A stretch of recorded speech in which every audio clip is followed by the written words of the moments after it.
Good morning, one and all. So, നമ്മൾ ഇന്ന് discuss ചെയ്യാൻ പോകുന്നത് next part of this chapter, that's import of drugs. So ഒരു particular drugs എന്താണ് import ചെയ്യുകയാണെങ്കിൽ we need approval of the licensing അതോറിറ്റീൻ്റെ approval വേണം.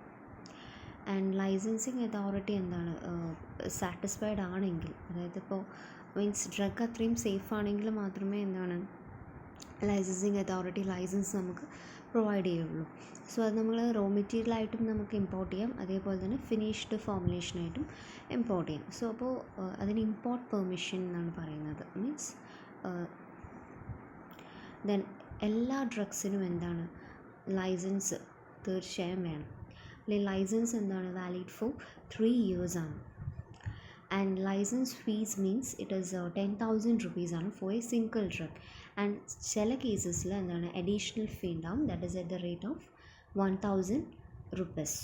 Next application of import licence means നമ്മൾ രജിസ്ട്രേഷൻ സർട്ടിഫിക്കറ്റിൻ്റെ കോപ്പിയാണ് സബ്മിറ്റ് ചെയ്യുന്നത്. ആൻഡ് ഇഫ് ലൈസൻസിൽ എന്തെങ്കിലും അമെൻഡ്മെൻറ്റ്സ് ഉണ്ടെങ്കിൽ we have to pay 1,500 rupees. And if in case എന്താണ് ലൈസൻസ് നമ്മുടെ അടുത്ത് ഒറിജിനൽ ഡാമേജ് ആയിപ്പോയി, സോ നമുക്ക് ഡ്യൂപ്ലിക്കേറ്റ് കോപ്പി എന്ത് ചെയ്യും, അണ്ടർ ദിസ് റൂൾ പ്രൊവൈഡ് ചെയ്യും. Next documents obtain for import license. There should be one cover letter and form signed and sampled by applicant. And there form 9 that is by manufacturer. Then wholesale അല്ലെങ്കിൽ manufacturing ലൈസൻസിൻ്റെ copy ഉണ്ടായിരിക്കണം. അതുപോലെ labels, then valid registration certificate copy that is attested by Indian agent or else importer. Then in case of new drug anil there should be a copy. Then registration certificate. For registration certificate we have to fill the form 40 by manufacturer himself or by his authorized agent. So applications എന്ത് ചെയ്യാം, that can be made by foreign frames. നമ്മൾ ഇന്ത്യയിലുള്ള foreign frames application make up ചെയ്യാം. Then validity എന്താണ് 3 years ആണ്.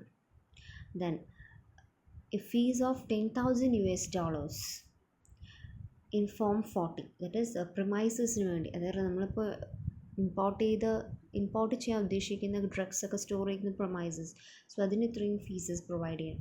അതേപോലെ individual ഡ്രഗിന് $5,000 ആണ് pay ചെയ്യേണ്ടത്. Then applicant shall be liable for the payment of $25,000 for the expenditure that is required for the inspection by licensing authority. That is inspection by licensing authority he have to എന്താണ് payment of fees $25,000. Then if there is an amendment in registration certificate, if he need duplicate copy of registration certificate, the fee of $1,800 or which is equivalent to Indian money should be paid.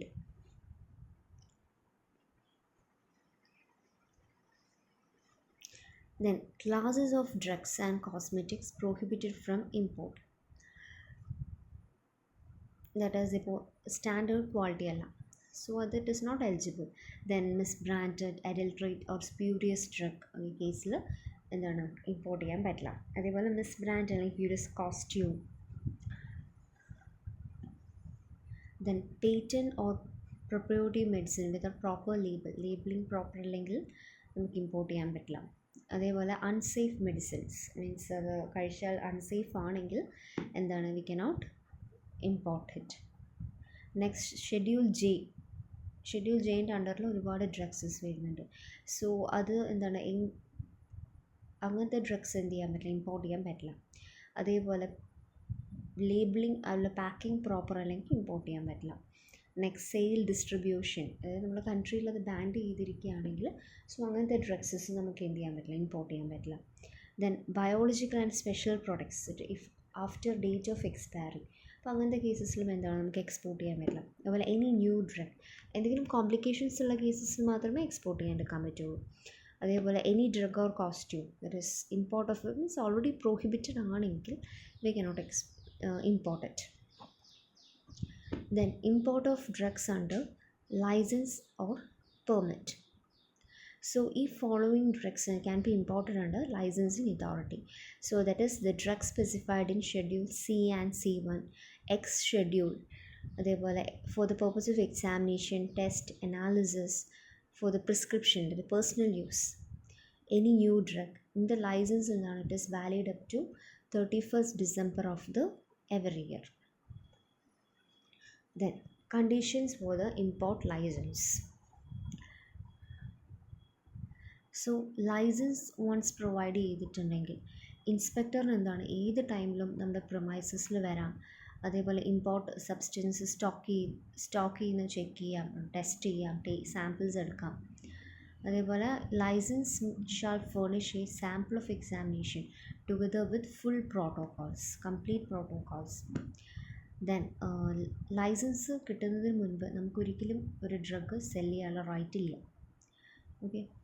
Then if the drug എന്താണ് prescribed ഒരു standard quality, means നമ്മൾ already കുറച്ച് rules ഒക്കെ means അതിനെതിരെയാണെങ്കിൽ എന്താണ് നമുക്ക് ആ complete medicine എന്ത് ചെയ്യും, മാർക്കറ്റിൽ നിന്ന് റിമൂവ് ചെയ്യാനുള്ള റൈറ്റ് ഉണ്ട്. Then there should be record for the sales of imported substance. Then schedule എക്സിൻ്റെ കേസിലാണെങ്കിൽ there should be separate register. Then import of schedule C, C1 and X drugs. So separate import license വേണം. Schedule C and C1. അതുപോലെ എക്സിന് separate. Then ചില conditions ഉണ്ട് for the import license. License കിട്ടുന്നതിന് മുൻപ് premises എന്തായിരിക്കണം, should have proper storage ഉണ്ടായിരിക്കണം. അതേപോലെ ബിസിനസ് ക്യാരി ഔട്ട് ചെയ്യേണ്ടത് ഇമ്പോർട്ടറാണ്. Then import of license for examination, test, analysis. Drugs എന്താണ് ലൈസൻസ് കിട്ടിയതിന് ശേഷം മാത്രമേ എന്താണ് ഇമ്പോർട്ട് ചെയ്യാൻ പാടുള്ളൂ. അപ്പോൾ ലൈസൻസ് എന്താണ് നമ്മളൊരു സ്പെസിഫൈഡ് പ്ലേസ് പറഞ്ഞിട്ടുണ്ട്, അവിടെ നിന്ന് മാത്രമേ ബിസിനസ് അല്ലെങ്കിൽ അനാലിസിസ് എന്ത് ചെയ്യാം, ക്യാരി ഔട്ട് ചെയ്യാൻ പാടുള്ളൂ. ദെൻ ഇൻസ്പെക്ടർ എന്താണ് ഏത് ടൈം വേണമെങ്കിലും എൻ്റർ ചെയ്യാനും ഇൻസ്പെക്ട് ചെയ്യാനുള്ള റൈറ്റ് ഉണ്ട്. Licence shall keep records. Then import of drugs for personal use. That means സാധാരണ നോർമലി നമ്മൾ ഡോക്ടറെ കാണിക്കുമല്ലോ, അതാണ് ഉദ്ദേശിക്കുന്നത്. That is for exclusive personal use of passenger, must be declared to custom authorities. Then നമ്മൾ ഒരു സിംഗിൾ ഡ്രഗിൻ്റെ ക്വാണ്ടിറ്റി എപ്പോഴും 100 dose average dose exceed ചെയ്യാൻ പാടില്ല. Drug shall form part of passengers bona fide baggage. Then prescription from registered medical practitioners required, it is must. Then import of new drugs, that means written permission വേണം new ഡ്രഗ്സിൻ്റെ കേസസിൽ. അപ്പോൾ permission കിട്ടാൻ വേണ്ടി we have to submit documentary that is regarding quality, purity, strength, and we have to submit to licensing authority.